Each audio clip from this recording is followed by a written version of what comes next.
Hi friends, నేను మీ జ్ఞానేశ్వర్. ఈ వీడియోలో మనము కొన్ని విషయాల గురించి క్లియర్ కట్గా మాట్లాడుకుందాము. బిగ్ బాస్ టీము మళ్ళీ తనుజ గారికి ఫేవర్ చేస్తుందా, అదేవిధంగా కళ్యాణ్ పడాలకు అన్యాయం చేస్తుందా అనేది ఈ వీడియోలో క్లియర్ కట్గా మాట్లాడుకుందాము. అదేవిధంగా బిగ్ బాస్ హౌస్లో నామినేషన్లో ఉన్నటువంటి 6 కంటెస్టెంట్ల ఓటింగ్ ఆర్డర్ ఎలా ఉంది, ఎవరు సేఫ్ జోన్ ఉన్నారు, ఎవరు డేంజర్ జోన్ ఉన్నారు, ఎవరు ఎలిమినేషన్ దగ్గర ఉన్నారు అనేది ఈ వీడియోలో క్లియర్ కట్గా మాట్లాడుకుందాము. ఇప్పుడే వచ్చిన అప్డేట్ ఏంటంటే మిడ్ వీక్ ఎలిమినేషన్ అనేది క్యాన్సిల్ చేయడం జరిగింది. అది వీకెండ్లో సింగిల్ ఎలిమినేషన్, డబుల్ ఎలిమినేషన్ పెడతారు. బిగ్ బాస్ చూడాలి. అదేవిధంగా ఈరోజు ఇమ్యూనిటీ కోసం బిగ్ బాస్ 2 టాస్క్లు అయితే పెట్టడం జరిగింది. మనం ప్రోమో 1లో చూసాము, అదేవిధంగా ప్రోమో 2లో కూడా చూడడం జరిగింది కదా. ఒక జోకర్ టాస్క్, ఒకటి పజిల్ టాస్క్. సో ఈ టాస్కుల్లో ఎవరు గెలిచారు అనేది ఈ వీడియోలో మనము క్లియర్ కట్గా మాట్లాడుకుందాము. అదేవిధంగా బిగ్ బాస్ హౌస్లోకి వచ్చినటువంటి ఆడియన్స్ ఒకరికి షాక్ ఇవ్వడం జరిగింది. ఎవరికి షాక్ ఇచ్చారనేది కూడా ఈ వీడియోలో మనము క్లియర్ కట్గా మాట్లాడుకుందాము. అదేవిధంగా Bigg Boss 9 Kalyan Padala winner అవుతాడా, లేకపోతే తనుజ విన్నర్ అవుతుందా, లేకపోతే ఇమాన్యుల్ విన్నర్ అవుతుందా, ఈ ముగ్గురిలో మీరు ఎవరికి సపోర్ట్ చేస్తున్నారు, ఎవరు విన్నర్ అవుతారు అనేది ఈ వీడియోకి ఒక లైక్ చేసి కింద కామెంట్ అయితే పెట్టండి. అదేవిధంగా నాకు ఒక ఇన్స్టాగ్రామ్ ఐడి ఉంది. ఆ ఇన్స్టా ఐడి పేరు జ్ఞానేశ్వర్ బీబీ రివ్యూస్ ఉంటుంది. మీకు ఎపిసోడ్ కన్నా ముందే అప్డేట్స్ తెలవాలంటే నా ఇన్స్టా ఐడిని ఫాలో అవ్వండి. 100% మీకు జెన్యూన్ అప్డేట్స్ అయితే రావడం అయితే జరుగుతుంది. సో అసలైన మ్యాటర్కి వెళ్ళిపోదాము. బిగ్ బాస్ హౌస్లో ఈరోజు ఇమ్యూనిటీ కోసం 2 టాస్క్లు అయితే జరగడం జరిగింది. ఆ 2 ఫస్ట్ టాస్క్ జరిగేటప్పుడు జోకర్ టాస్క్ జరగకన్నా ముందే లీస్ట్ స్కోర్ ఎవరైతే ఉన్నారో వాళ్ళు ఆ రౌండ్ నుంచి ఎలిమినేట్ అవుతారు. ఆ రౌండ్లో ఉన్నది ఎవరు అంటే సుమన్ శెట్టి ఉన్నాడు కదా. సో సుమన్ శెట్టికి 100 స్కోరే ఉంటుంది. అందుకోసం తన లీస్ట్లో ఉండడం వల్ల తనని ఎలిమినేట్ అయితే చేయడం అయితే జరుగుతుంది. తన స్కోర్కి ఎవరికి ఇవ్వాలనుకుంటే తను సంజన గారికి ఇవ్వడం జరుగుతుంది.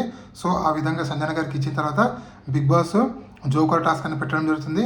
ఈ జోకర్ టాస్క్లో ఫస్ట్ పాల్గొనింది అందరు పాల్గొంటారు. ఇక్కడ గెలిచింది ఎవరంటే సంజన గారు అయితే గెలవడం అయితే జరుగుతుంది. సెకండ్ ప్లేస్లో ఇమియానుల్ ఉంటాడు.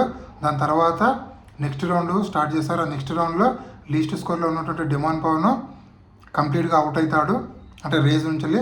సో డిమాండ్తో ఉన్నటువంటి స్కోరు దాంట్లో 50% స్కోరు తనుజ గారికి ఇవ్వడం జరుగుతుంది.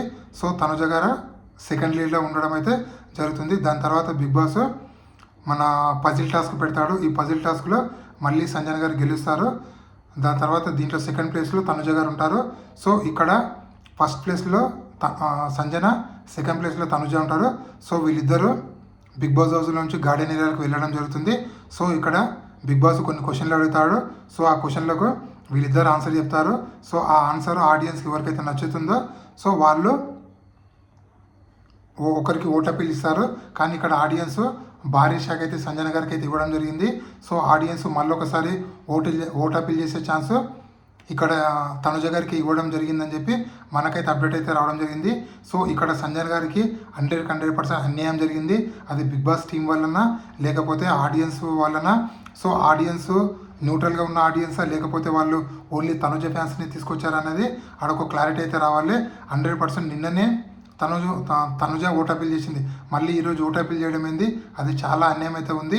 సో ఇదే విధంగా మనకు వచ్చిన అప్డేట్ 100% కరెక్ట్ అయితే ఇక్కడ బిగ్ బాస్ టీం మళ్ళీ తనుజ గారికి ఫేవర్ చేస్తున్నట్లు ఇక్కడ 100% మన సంజన గారికి అన్యాయం చేసినట్లు అనిపిస్తుంది అని చెప్పి నాకైతే అనిపిస్తుంది.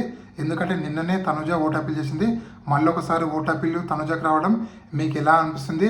సంజన గారికి అన్యాయం చేసినట్లు అనిపిస్తుందా, అదేవిధంగా తనుజ గారికి బిగ్ బాస్ మళ్ళీ ఫేవర్ చేస్తుంది అనిపిస్తుంది అనేది ఈ వీడియోకి ఒక లైక్ చేసి కింద కామెంట్ అయితే పెట్టండి. అదేవిధంగా బిగ్ బాస్ కళ్యాణ్ పడాలకు అన్యాయం చేస్తుంది అనిపిస్తుంది. ఎందుకంటే కళ్యాణ్ పడాల టికెట్ విన్నర్ అయిన తర్వాత నిన్న నుంచి ఆల్మోస్ట్ రిక్వెస్ట్ చేస్తుండు. మార్నింగ్ చేసిండు, ఆఫ్టర్నూన్ చేసిండు, ఈవినింగ్ చేసిండు, నైట్ చేసి ప్రతి పూట చేస్తుండు. బిగ్ బాస్ ప్లీజ్ నన్ను ఆడియన్స్తో మాట్లాడిపించండి, నేను ఓట్ అప్పీల్ చేసుకుంటా అని చెప్పి. సో బిగ్ బాస్ అసలు కన్సిడర్ చేయలేదు. సో అనవసరంగా టికెట్ ఫీల్ అని గెలిచా అని చెప్పి కళ్యాణ్ పడాల చాలా అంటే చాలా ఫీల్ అవుతుండు. బిగ్ బాస్ టీంని చాలా రిక్వెస్ట్ అయితే చేయడం అయితే జరుగుతుంది. సో బిగ్ బాస్ ఎక్కడో కళ్యాణ్ పడాలకు అన్యాయం చేస్తుందని చెప్పి నాకైతే అనిపిస్తుంది. మీకేమనిపిస్తుంది అని కింద కామెంట్ పెట్టండి. అదేవిధంగా నామినేషన్లో ఉన్నటువంటి 6 కంటెస్టెంట్ల ఓటింగ్ ఆర్డర్ ఒకసారి పరిశీలిస్తే ఇక్కడ తనుజ ఓటింగ్ 35%లో ఉంది, ఇమాన్యుల్ ఓటింగ్ 16%, డెమాన్ ఓటింగ్ అని 15%, సంజన ఓటింగ్ అనేది 14%. అదేవిధంగా మన బర్నీ ఓటింగ్ అని 13%, సుమన్ శెట్టి ఓటింగ్ అని 10%లో ఉంది. వీళ్ళలో ఎలిమినేషన్ దగ్గరలో ఉన్నది సంజన గారు, అదేవిధంగా సుమన్ శెట్టి. డేంజర్ జోన్లో ఉన్నది డెమాన్ పవన్, బర్నీ. అదేవిధంగా సేఫ్ జోన్లో ఉన్నది ఇమాన్యుయల్, తనుజ గారు. నామినేషన్లో ఉన్న 6 కంటెస్టెంట్లో మీరు ఎవరికి సపోర్ట్ చేస్తున్నారు, ఎవరికి ఓటేస్తున్నారు అనేది వీడియోకి ఒక లైక్ చేసి కింద కామెంట్ పెట్టండి. అదేవిధంగా బిగ్ బాస్ టైటిల్ విన్నర్ ఎవరైతారు అనేది కూడా వీడియోకి ఒక లైక్ చేసి కింద కామెంట్ అయితే పెట్టండి. ఇలాంటి కొత్త కొత్త వీడియోలు ఎప్పుడు అప్లోడ్ చేస్తుంటాను. నేను మీ జ్ఞానేశ్వర్. జై హింద్.